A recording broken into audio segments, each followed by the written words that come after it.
Hey, what's up? My name is Daniela and welcome to a new vlog. So the lighting is not good, but the daylight is long gone, so we're just going to have to work with it. And I realized that I have been vlogging quite a lot of footage for this second half of October vlog, but I haven't actually sat down and talked to you. So I have quite a few updates. So first things first, I have a reading update. So I'm currently reading A Witch's Guide to Fake Dating a Demon by Sarah Hawley. I've been reading this for quite some time. I'm reading it quite slowly, and today I got to page 240.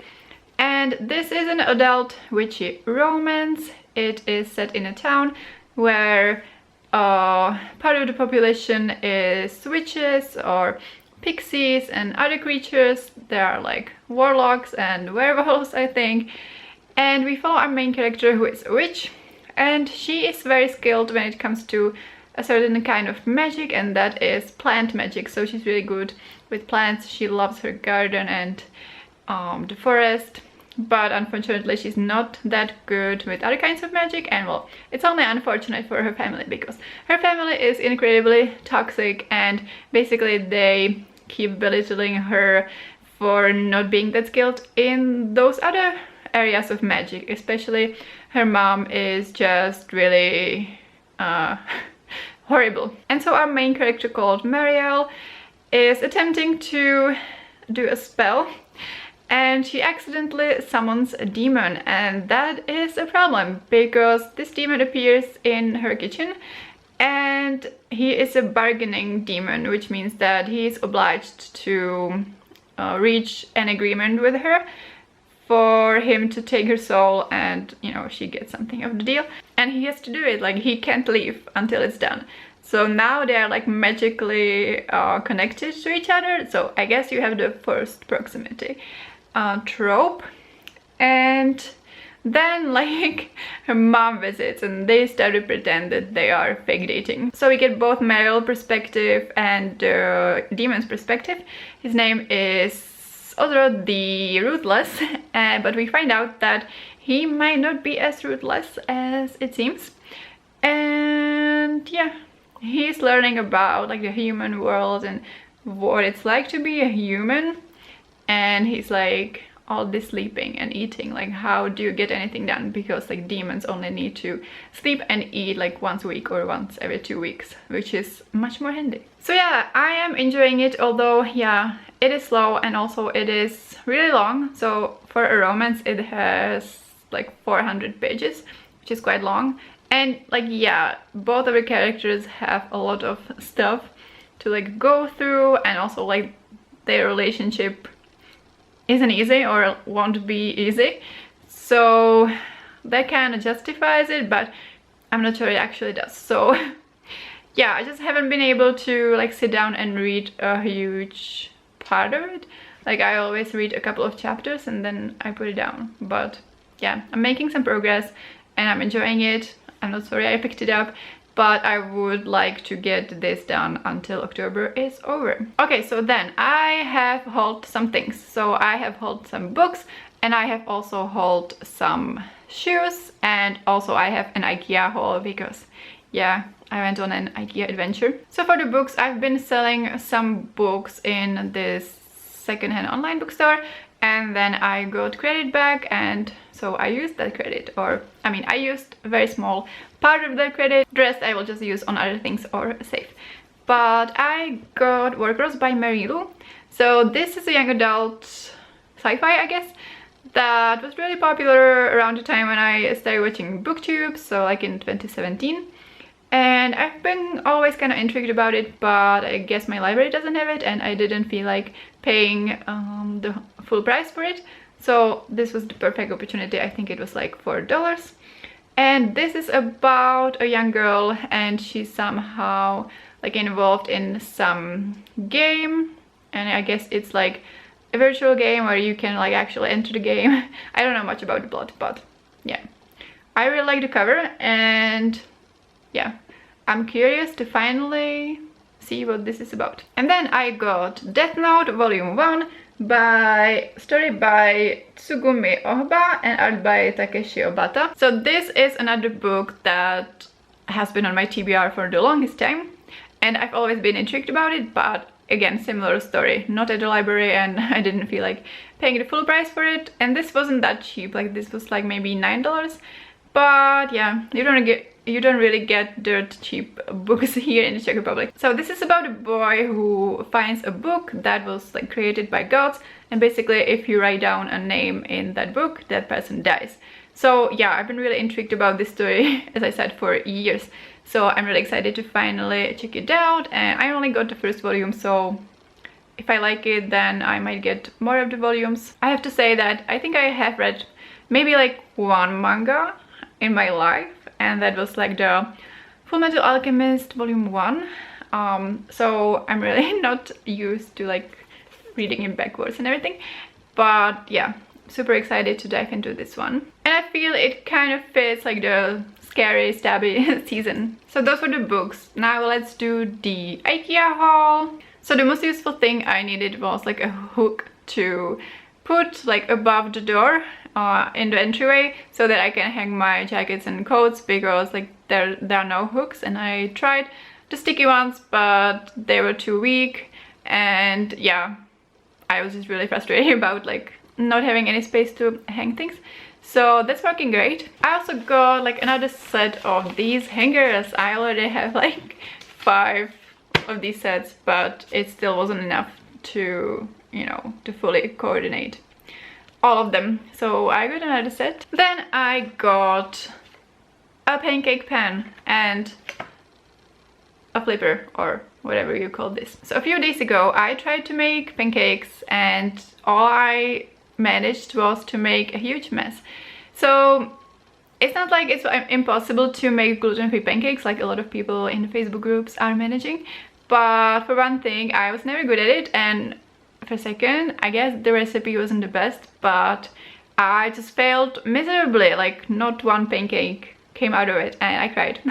It was kind of a tipping point, you know, and obviously it wasn't only about pancakes, like it never is, but basically like with celiac disease, like if I want to have pancakes out, I don't think there's currently like a gluten-free, fully gluten-free place that does them, so I would have to go to a mixed place, and there is high risk that I would get poisoned. So it was just like a bad celiac day, which is what I call when I just get like too frustrated and too sad about the realities of it. And so then I was like, well, I'm giving up, I'm never going to try that again, because like it was horrible.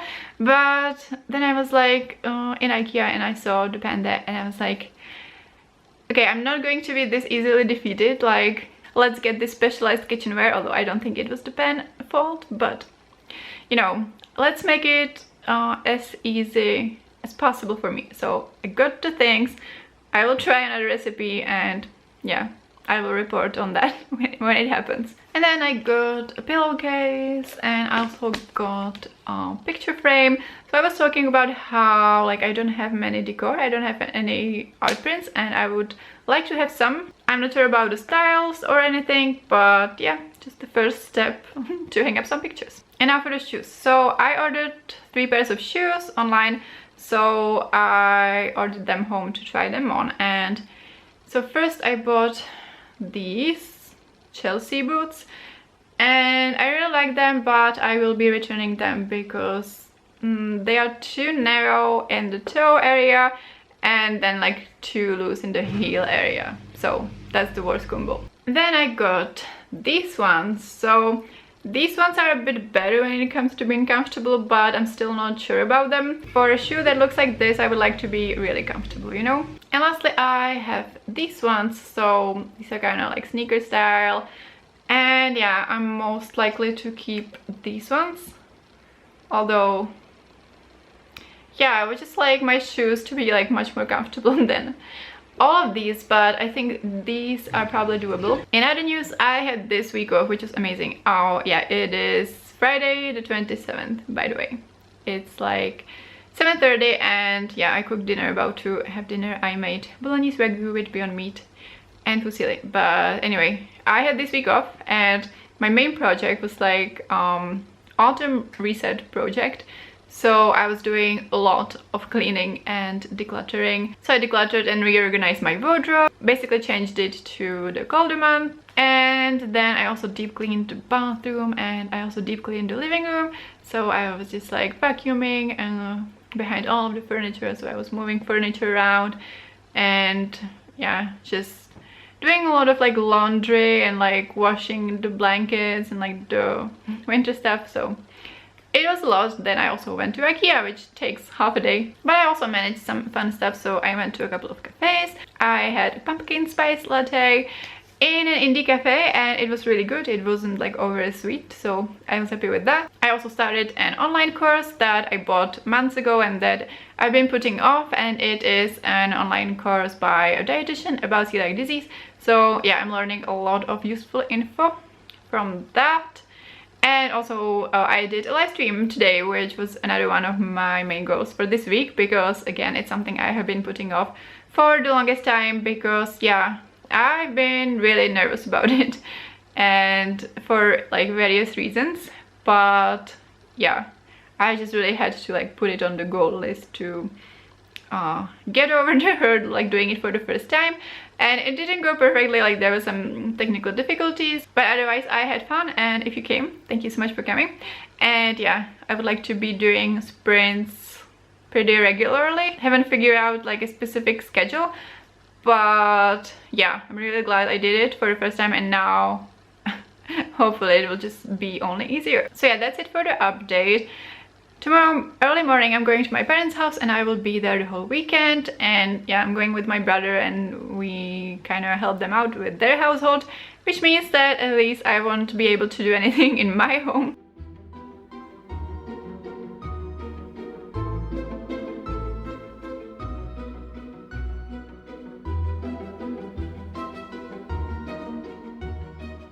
It is Tuesday, the 31st of October, and guess who is sick once again? It's me. I'm the problem. It's me. I mean, I actually don't know what the problem is, but it's getting really annoying. And I don't feel like showing myself on the camera. I think it's more than enough that you have to listen to my voice. And we're going to look at this aesthetically pleasing cover instead. So I finished this book last night, and I have a lot of mixed feelings. So I enjoyed it, but yeah, it took me quite some time to read it, and I kept saying that it's 400 pages, which isn't true because there were 2 chapters from book 2, so in the end it was only, I guess, 363 pages, so like pretty standard length, I guess, for romance, but it just felt really long. So I thought the pacing was quite off. For the most part it was pretty slow, and some parts could have been sped up. So I really liked the plot. The premise itself was really fun, like a witch accidentally summoning a demon, and then they have to coexist and deal with the situation. I think it was, you know, you don't read that every day, well, at least I don't. And I quite liked how it was executed. I enjoyed where the plot developed. I really enjoyed the like more like action-packed sequence near the end, although like with the plot there was like this mystery element, and the author was trying for some like tension, but like it was pretty obvious to the reader what is happening, and it should have been obvious to the characters too, but it wasn't. We just got a little bit like, well, get on with it. I like the characters. A lot of people said in their reviews that Marielle was acting like a teenager, and they definitely have a point, you know, because considering the relationship she had with her mother and how her mother was behaving towards her, there was a lot of unresolved trauma, and in a way she was kind of still stuck in her childhood. But I really liked the character development there, how in the end she, you know, bit by bit confronted her mother and was learning to stand up for herself, and you know, it's definitely better at 28 than never. And I really liked Oz. Like at the beginning he wasn't likable, and I really liked how he grappled with all of the changes that were happening. for him, and how he just learned more about mortals and the new situation he was in. And yeah, he ended up being more of a like sweet cinnamon roll that will like beat your enemies if needs be. But yeah, I liked him too.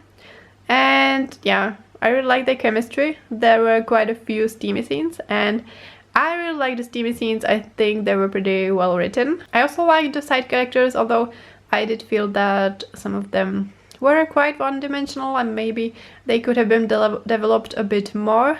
The second book is supposed to be about Caladia, and that is great. I definitely want a Caladia romance, but I was shocked to learn who her love interest is, and I'm not sure I'm sold on that. Like, but I will probably check it out, although yeah, I'm really not sure if that's going to go well. I think it goes with the theme of what I didn't like about this book, and that was that some things were just a bit too much.